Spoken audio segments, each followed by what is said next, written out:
E trazendo agora para dentro das empresas, ô Davidson, existe como você vai sofrendo várias coisinhas pequenas, você hoje cortou a pontinha do dedo, amanhã você prensou sua mão em algum lugar, amanhã aconteceu isso. Existe meio que uma regra, né, que vários pequenos acidentes vão acontecendo até acontecer um acidente fatal. Como é que chama isso mesmo? É a pirâmide de Bird, né? Frank Bird. É um estudo que ele fez há anos atrás e ele faz o seguinte levantamento.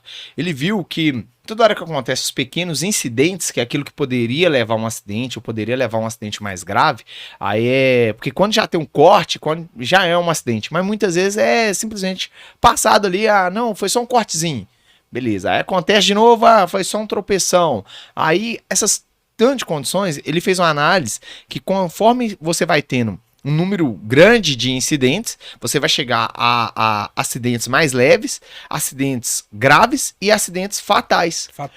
Fatais, até acidente fatal. Isso se você não cuidar lá atrás dos pequenos. Então por isso que a gente fala, teve um pequeno corte, ou foi uma peça que caiu, mesmo que não tenha caído em cima de ninguém ou caiu de algum local, a gente já tem que entrar com o processo de análise. Entender o porquê caiu. Por que aquela peça está lá? É um local certo de armazenar? É uma chave que ficou? E tudo você tem oportunidade de melhoria. Se você não fizer isso, é certeza que você vai ter um acidente mais grave. Ou um amigo seu. Ou um amigo seu. Ou quando você já tem um acidente grave, eu sempre falo, tivemos um acidente, é porque não fizemos dever de casa.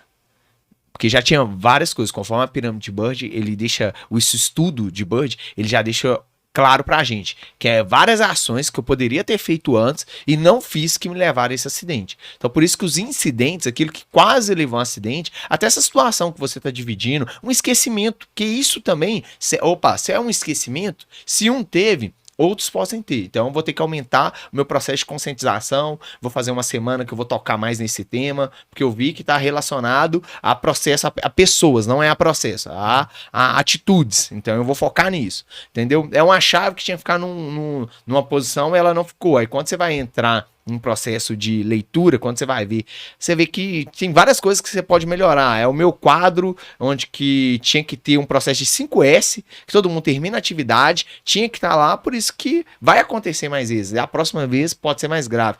Quando eu começo a tratar, diminui, cara, sem dúvida, muito a chance de você ter um acidente mais grave. As empresas não têm que focar no acidente grave ou no acidente. Ela tem que focar nos incidentes. É porque eles, quando acontece o acidente, é porque já tem vários incidentes que tinham que ser tratados e não foram tratados. Por isso que levou a uma ocasião, um acidente mais grave. Tem as CRPs também, né? Comunicado de riscos e perdas, né? Sim. Quando o colaborador na ponta, ele já pode... já teve uma situação, um incidente menor, ele já consegue relatar, correto? Exato. E apresentar para ter tratativa daquele incidente. Exato, isso mesmo. Muitas das vezes o próprio colaborador ele já vê situações ali que ele sabe que é de risco, que tratando a maioria das CRPs ali, você consegue minimizar até os incidentes. Perfeito. E lembrando também, Edson, que tem coisa que, quando a gente fala de gerenciamento de risco, é você bater o olho e já identificou o risco, tem coisa que você consegue ir lá resolver na hora. Sim. Entendeu? É uma peça que tá lá, é uma ferramenta, é uma ponta de uma grade que tá com corte, e aí quando você vai numa reunião, você vê o cara, já tem aquela grade lá, tá solto lá, já tem uma semana.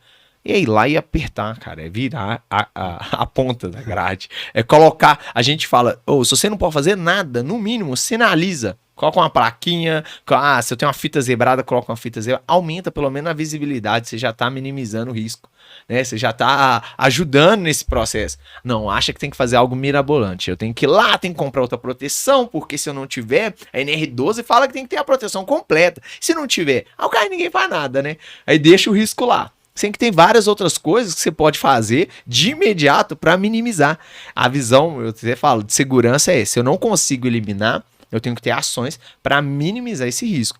E aí, outra coisa que a gente estava falando antes aqui, já pegando o gancho, quando você falou da equipe de manutenção e dos perfis, quem está nos ouvindo, principalmente eletricistas ou mecânicos, e se tem também do outro lado, um técnico de segurança que tem uma visão muitas vezes mais direta, só fala, ao invés da gente entrar no processo de confrontar também, ou não fazer, esse cara é folgado, eu não vou fazer não, que esse técnico de segurança só vem cá para encher o saco. Eu gostaria de te pedir para ajudar esse cara.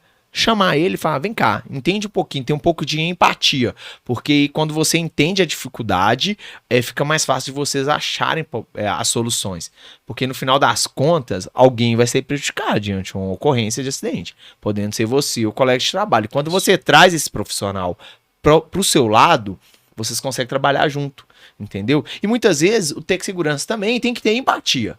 Não adianta só ir lá e bloquear e falar que não tinha que ser e querer ir pra cima do cara.